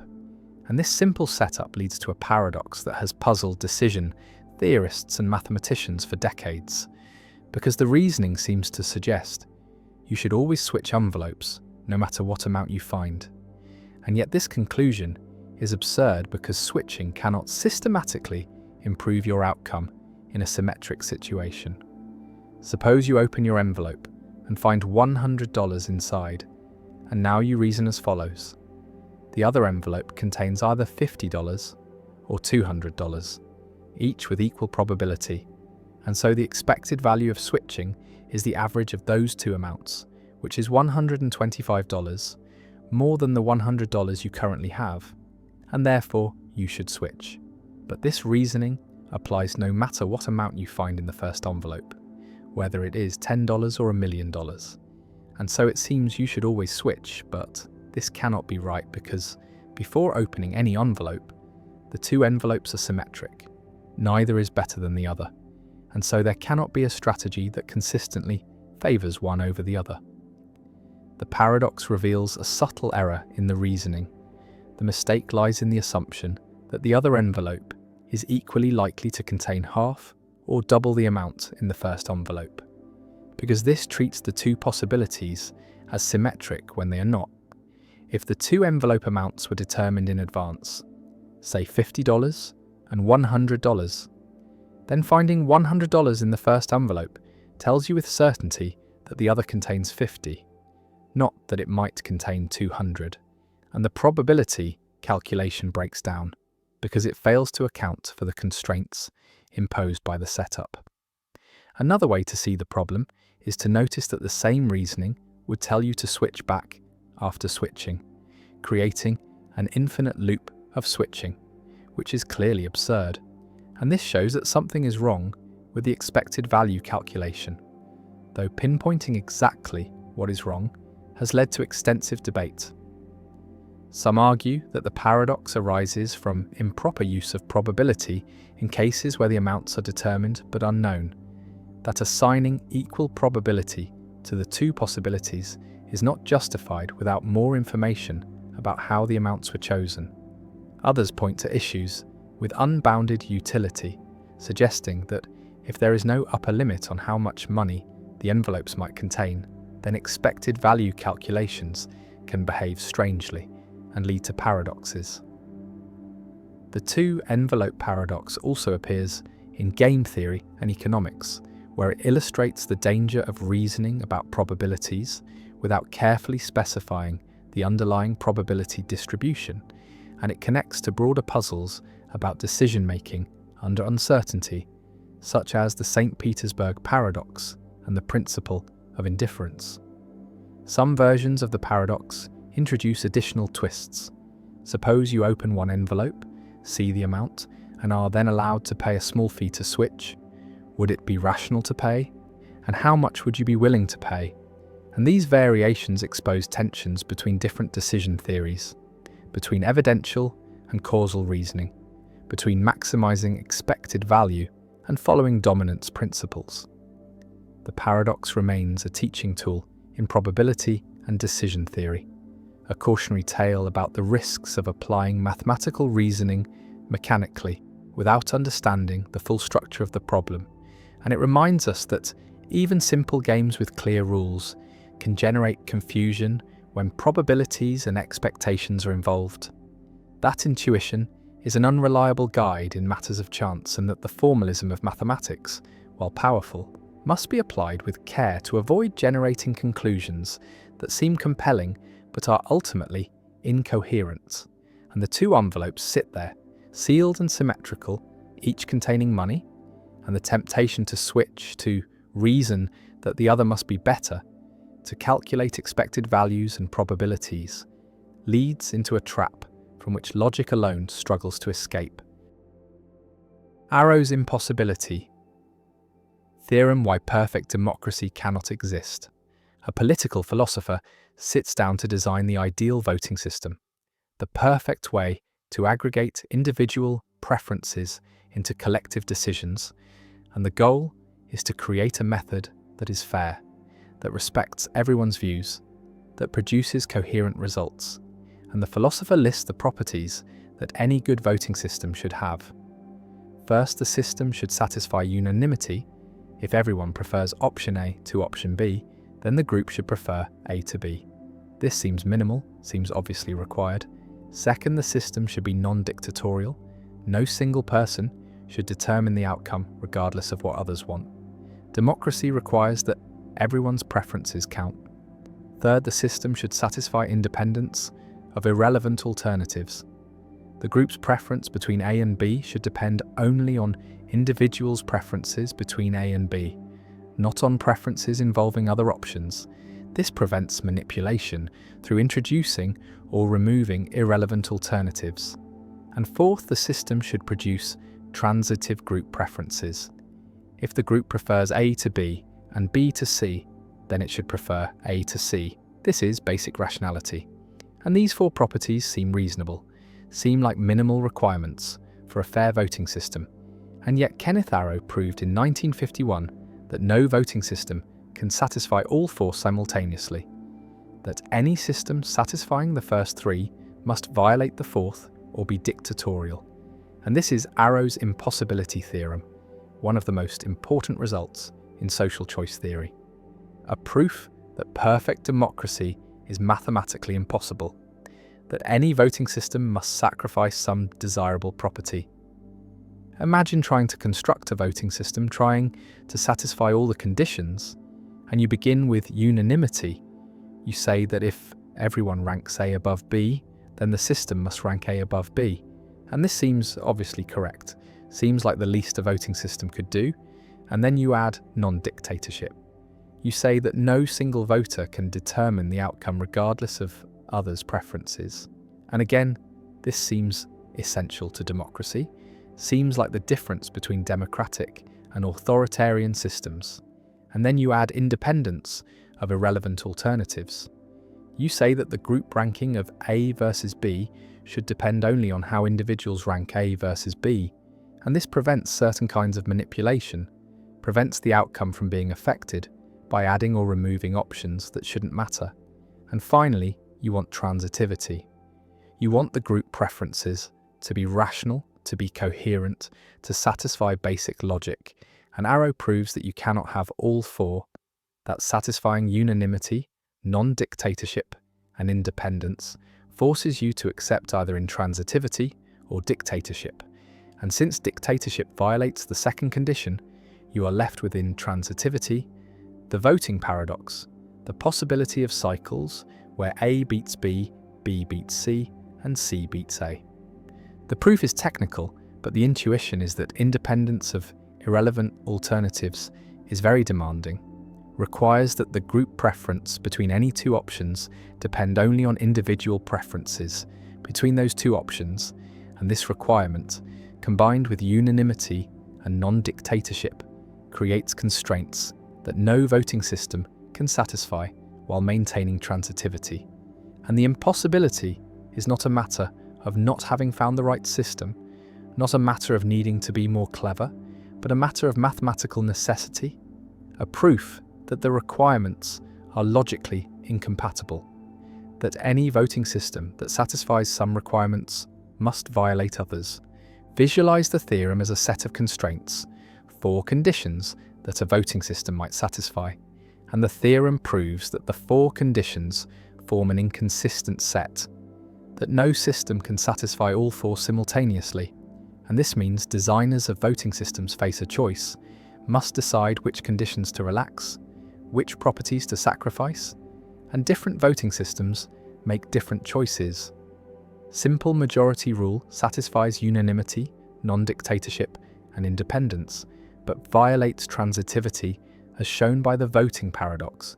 Border count satisfies unanimity, non-dictatorship, and transitivity, but violates independence because the ranking of A versus B can change if a third option C is added or removed, and dictatorship satisfies unanimity, independence, and transitivity, but violates non-dictatorship, and no system satisfies all 4. Arrow's theorem has profound implications for democratic theory, for the question of whether democracy can identify the will of the people, and the theorem suggests that there is no such thing as the will of the people, no unique collective preference that exists independent of the aggregation method used, and different methods produce different outcomes from the same individual preferences. And so the collective will is not discovered but created by the voting system. And democracy is not a matter of finding the true majority preference, but of choosing an aggregation procedure and accepting its results.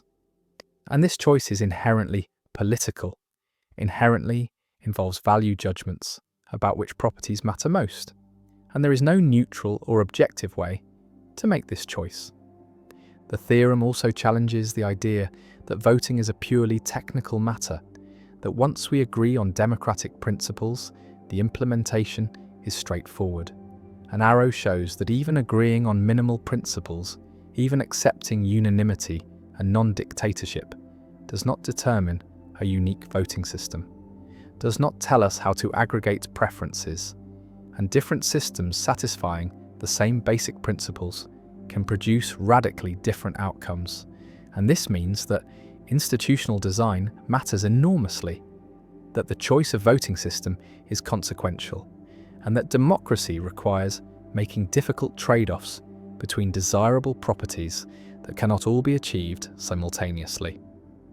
Some responses to Arrow's theorem deny the importance of independence of irrelevant alternatives, argue that this condition is too strong, that it is reasonable for group preferences between A and B to depend on what other options are available, and if we drop independence, then many voting systems become possible. Systems that satisfy unanimity, non-dictatorship, and transitivity. And border count is an example, and this response accepts that the group ranking of candidates can change when new candidates enter or exit. And while this seems counterintuitive, perhaps it is acceptable. Perhaps the relative evaluation of options does depend on the choice set, and this pragmatic response embraces one of the less intuitive implications, rather than treating the impossibility as a fatal problem. Another response focuses on restricted domains, argues that Arrow's theorem applies to all possible combinations of individual preferences, but real-world preferences are not arbitrary, are structured by ideology, by common interests, by shared values, and perhaps on realistic restricted domains, with preferences that are single-peaked or satisfy other regularity conditions. Voting systems can satisfy all of Arrow's conditions, and this response suggests that the impossibility is less severe in practice than in theory, that real politics involves preferences with structure that makes coherent aggregation possible. A third response embraces the impossibility, accepts that perfect democracy is unattainable, that all voting systems have flaws, and rather than searching for the ideal system, we should focus on systems that are good enough, that balance various desirable properties, that are transparent and legitimate, even if imperfect. And this response treats Arrow's theorem as a reality check, as a reminder that utopian political designs are impossible, that democracy is inherently messy and requires constant adjustment and compromise, and that the legitimacy of democratic systems comes not from their perfection, but from their procedures, from the fact that everyone has voice even if no one gets exactly what they want.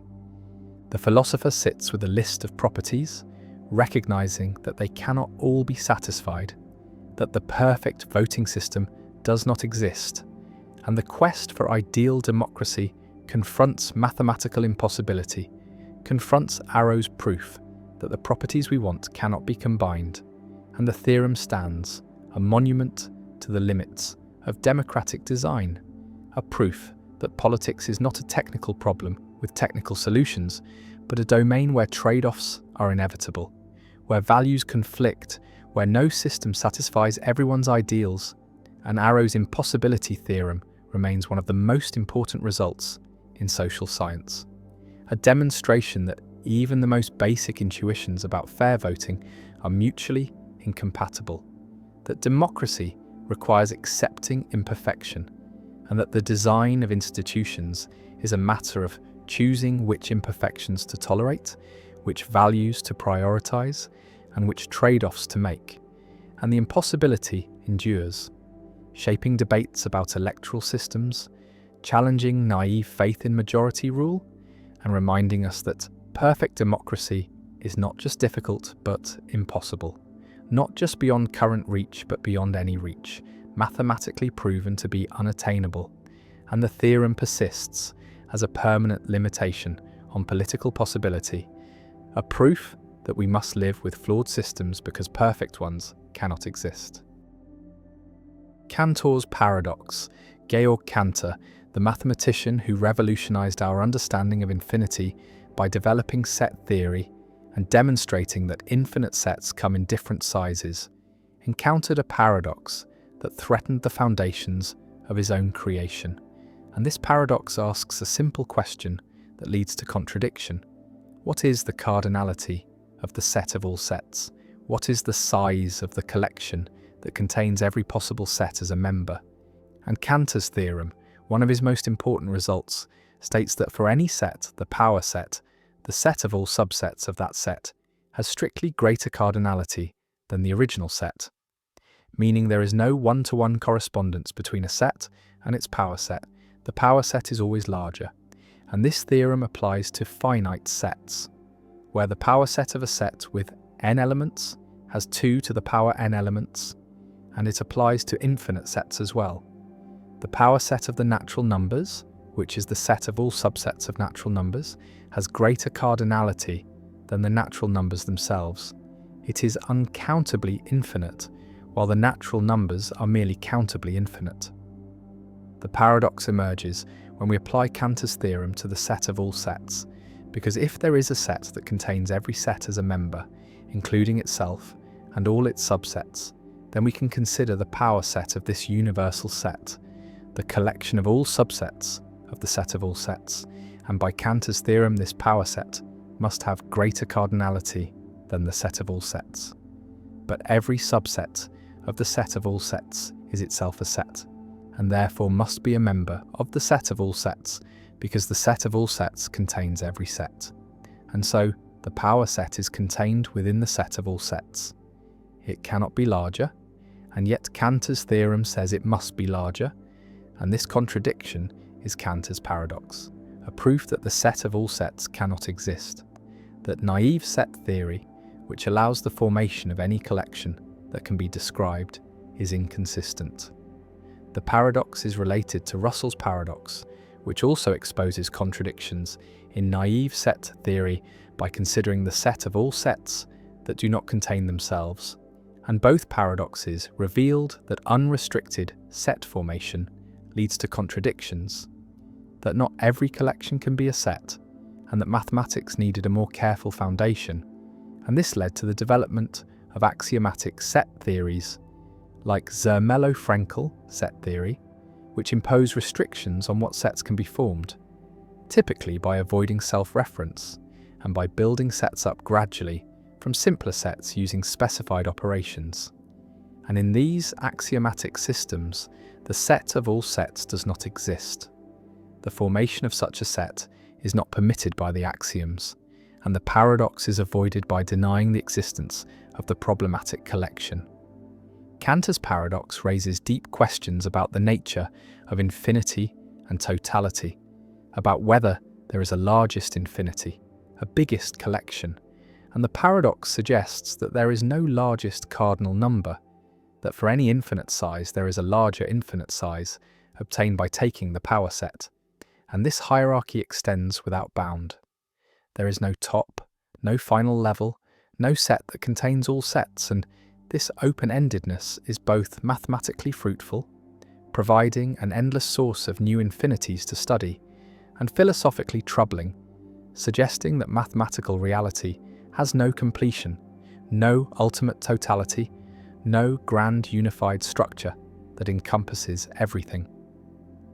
Some philosophers and logicians have proposed alternative set theories that handle totalities differently, class theories that distinguish between sets, which can be members of other collections, and proper classes, which are too large to be members. And in these theories, the collection of all sets is a proper class, not a set, and proper classes cannot be members of other classes. And this distinction blocks the formation of the power class of the class of all sets, preventing the contradiction, and category theory provides another framework where collections are organized into categories, and the totality of all sets forms a category, but not a set within any category. And these approaches allow mathematicians to talk about very large collections without generating contradictions. Cantor himself was deeply troubled by the paradoxes. He recognized that his set theory, which had seemed so clear and powerful, contained internal tensions, and he distinguished between consistent and inconsistent multiplicities, between collections that can coherently be treated as completed totalities and collections that resist such treatment. And the set of all sets, Cantor suggested, is an inconsistent multiplicity, an absolutely infinite collection that cannot be captured by any mathematical structure, and this distinction prefigures the later technical solutions, but leaves open philosophical questions about what it means for a collection to be too large to be a set, about whether size alone determines sethood, or whether other factors are involved. The paradox also connects to issues in the philosophy of mathematics about the existence and reality of mathematical objects. Because if the set of all sets cannot exist, if forming such a collection leads to contradiction, then what does this say about mathematical existence? Is existence in mathematics constrained by consistency, such that only consistent collections exist? Or is there some Platonic realm of mathematical objects that includes inconsistent or impossible collections? And if the former, then mathematics is more restrictive than it might have seemed. Not every describable collection corresponds to a real mathematical object. And if the latter, then mathematics must find ways to avoid reasoning about impossible objects, must develop formal systems that do not permit the formation of contradictory sets, even if such sets in some sense exist beyond the formal systems. Cantor's paradox remains central to the foundations of mathematics. It is one of the key examples that motivated the development of rigorous axiomatic set theory. It illustrates the dangers of unrestricted comprehension, the principle that any property defines a set, and it shows that even the most basic concepts, like the concept of a set or the concept of all, require careful handling to avoid contradiction. And the paradox endures as a reminder that infinity is subtle, that totality is elusive, that the attempt to capture everything in a single structure leads to collapse, and that mathematics must proceed carefully, must impose restrictions, must accept that not everything that can be described can be mathematically realized, and the set of all sets sits in liminal space, neither existing nor not existing, describable but not constructible, thinkable but not formalizable. And the paradox persists, a boundary marker that shows where set theory ends, where the axioms say no more, where the attempt to go beyond breaks down into contradiction. And Cantor's vision of a hierarchy of infinities, beautiful and profound, remains intact. But the pinnacle is missing. There is no largest set, no final infinity, no ultimate totality, only an endless ascent through larger and larger collections, each one surpassed by its power set. And the paradox ensures that the ascent never ends, that mathematics has no ceiling, no completion, and that infinity, for all its strangeness and power, remains forever beyond our capacity to fully encompass or exhaust. Zeno's dichotomy paradox. To reach a destination, one must first travel half the distance, and before reaching that halfway point, one must first travel half of that. And before reaching that point, one must travel half again. And this process of halving continues infinitely, and so it seems that motion cannot even begin, for there is always another halfway point that must be reached first. And this is Zeno's dichotomy paradox, one of the earliest and most famous arguments against the possibility of motion and change. Imagine a runner who wishes to cross a stadium. Before reaching the far end, they must reach the midpoint. But before reaching the midpoint, they must reach the quarter point. And before that, the eighth point, and so on, dividing the distance into ever smaller intervals without end.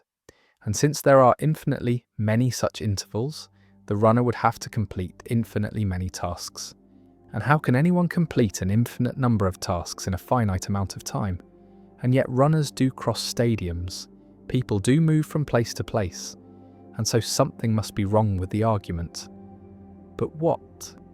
Zeno devised this paradox in the 5th century BCE to defend the philosophy of his teacher Parmenides, who claimed that reality is a single, unchanging unity, and that plurality and motion are illusions. And the dichotomy paradox was meant to show that the very concept of motion leads to absurdity, that if space and time can be divided infinitely, then movement becomes impossible, and therefore our perception of motion must be mistaken. Aristotle responded by distinguishing between potential and actual infinity, arguing that while the distance can potentially be divided into infinitely many parts, the runner does not actually traverse each part individually. The runner simply crosses the distance as a continuous whole, and the infinite division is something we can imagine, but not something the runner must perform. The paradox remained troubling for centuries, until the development of calculus in the 17th century by Newton and Leibniz, which provided mathematical tools to handle infinite sums and showed that an infinite series can converge to a finite value, 1/2 plus 1/4 plus 1/8, and so on adds up to exactly 1. And so the runner crossing infinitely many intervals in finite time is not a contradiction, but a mathematical fact. The sum of the infinite series equals the total distance, and the sum of the corresponding time intervals equals the total time. Yet some philosophers argue that the mathematical solution does not fully dissolve the conceptual problem, that even if the infinite series converges, there is still something mysterious about how an infinite process can be completed, how something that has no end can nevertheless reach an end, and whether the smooth continuous motion we experience is truly composed of infinitely many discrete steps, or whether motion is fundamentally continuous and indivisible. The paradox also raises questions about the structure of space and time, whether they are infinitely divisible, or whether there is a smallest possible unit of distance or duration, a quantum of space or time beyond which further division is meaningless. And modern physics has explored such ideas through quantum mechanics and theories of space-time foam, where the smooth fabric of reality may break down at extremely small scales. Zeno's dichotomy forces confrontation with infinity, with the strange fact that between any 2 points lie infinitely many other points, that the finite contains the infinite, that the continuous emerges from, or perhaps is the discrete, and that motion, the most familiar and undeniable aspect of existence, rests on foundations that are anything but solid. The runner crosses the stadium, the arrow flies, the universe moves and changes, And yet Zeno's voice echoes across the millennia, asking how, asking whether what seems so obvious might be impossible, whether the world we experience is the world that actually is, and whether reason and perception can ever be reconciled when one says motion is real and the other says motion leads to paradox. Gabriel's horn paradox, a three-dimensional solid of revolution, is formed by taking the curve y equals 1 over x, for x greater than or equal to 1, and rotating it around the x-axis, and this creates a shape that resembles a horn or a trumpet. Wide at one end, near x equals 1, and tapering endlessly as x increases toward infinity, growing ever narrower but never closing, extending infinitely far in one direction. And this shape is called Gabriel's horn, named after the archangel whose trumpet signals the end of days. And the paradox is that this infinite horn has finite volume but infinite surface area. And this seems contradictory, or at least deeply strange, because if the volume is finite, then you could fill the horn with a finite amount of paint, but if the surface area is infinite, then you would need an infinite amount of paint to coat the surface. And so, it seems that you can fill the horn, but cannot paint it. And this apparent impossibility is Gabriel's horn paradox. The mathematics is straightforward. The volume of the horn is calculated using the formula for volumes of revolution, integrating from 1 to infinity the area of circular cross-sections. And the cross-section at position x has radius 1 over x, and so the area is pi times 1 over x squared. And integrating this from 1 to infinity gives pi a finite volume, meaning the horn could contain pi cubic units of liquid. And the surface area is calculated using the formula for surface area of revolution, integrating the circumference of each cross-section multiplied by an element of arc length. And this integral diverges. It grows without bound as the upper limit of integration increases, and so the surface area is infinite. And this combination, finite volume and infinite surface area, is what creates the paradox. The resolution of the paradox lies in recognizing that paint, as a physical substance, has thickness. It is not a mathematical surface with zero thickness, but a three-dimensional coating. And if the paint has any positive thickness, however small, then painting the inside of the horn requires filling a three-dimensional region, not just covering a surface, and the volume of this region is finite because it is contained within the horn, which has finite volume, and so a finite amount of paint suffices to coat the inside to any specified thickness, and the paradox dissolves. The apparent impossibility is an artifact of treating paint as if it were a zero-thickness mathematical surface, when in reality it is a substance with volume. Another way to see the resolution is to note that the distinction between filling and painting is not as sharp as it seems. Filling the horn means occupying its entire interior volume, while painting the surface means adding a thin layer. But if the layer has thickness, then painting is a form of filling a thin shell around the surface, and since the horn has finite volume, any shell within it also has finite volume, and so painting, properly understood, requires only a finite amount of paint. And the paradox arises from conflating mathematical surface area, which can be infinite, with physical coating, which requires volume, and volume is finite. Gabriel's horn also raises questions about the nature of infinity in geometry, about what it means for a geometric object to be infinite, and whether infinite objects can have finite properties, and the horn shows that they can.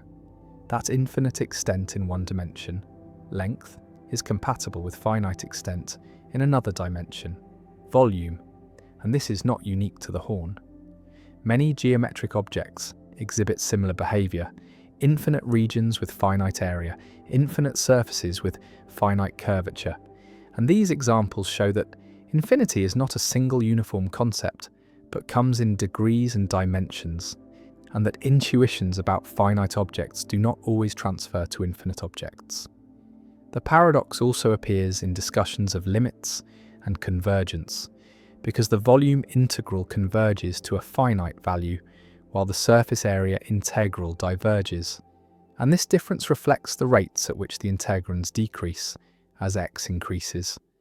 The volume integron decreases like 1 over x squared, fast enough that the sum over an infinite range is finite, while the surface area integron decreases like 1 over x, not fast enough to produce a finite sum, and this distinction between different rates of decay is central to analysis and calculus, determining which infinite series converge and which diverge, which integrals are finite and which are infinite. Some philosophers and mathematicians have used Gabriel's horn to argue about the nature of mathematical existence, about whether infinite objects like the horn really exist or are merely useful fictions, because the horn cannot be physically realized. No physical material extends infinitely, and no physical process could construct an infinite shape. And so, the horn is an idealization, a mathematical abstraction, and the paradox, if it is one, is a feature of this abstraction rather than a claim about physical reality. And this raises the question of whether mathematical paradoxes reveal truths about an independent mathematical realm or merely expose the limits of our abstractions and idealizations. Gabriel's horn has also been used in pedagogy to teach students about improper integrals, about the difference between convergence of volume and surface area, about the importance of careful calculation and the dangers of relying on intuition. And the paradox is memorable.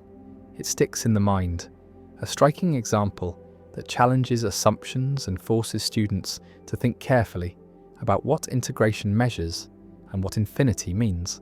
And for these reasons, the horn remains a staple of calculus courses, a classic example that generations of students have encountered and puzzled over. The horn extends to infinity, narrowing as it goes, its volume contained, its surface spreading without bound.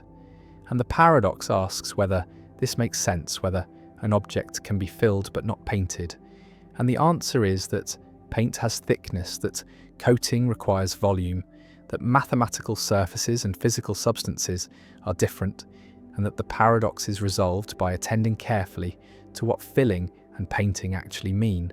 And the horn remains a beautiful and strange geometric object, a shape that embodies the counterintuitive properties of infinity, a reminder that infinite objects do not behave like finite objects scaled up, but follow their own logic, their own rules, and that intuition trained on the finite is an unreliable guide to the infinite. And Gabriel's horn sounds on, infinite in reach but finite in substance, a paradox that is no paradox once understood, a puzzle that teaches about integration, about infinity, about the relationship between mathematical idealization and physical reality, and about the need to distinguish between what can be calculated and what can be realized, between the abstract and the concrete, between the mathematical and the material. And the horn remains a fixture in mathematics, a lesson in calculus, a paradox that resolves itself once the terms are clarified, once the mathematics is understood, once the nature of paint and surfaces and volume is properly considered, and the paradox fades, leaving behind understanding, leaving behind a deeper appreciation for the subtleties of infinite geometry, and for the care required when reasoning about objects that extend without end.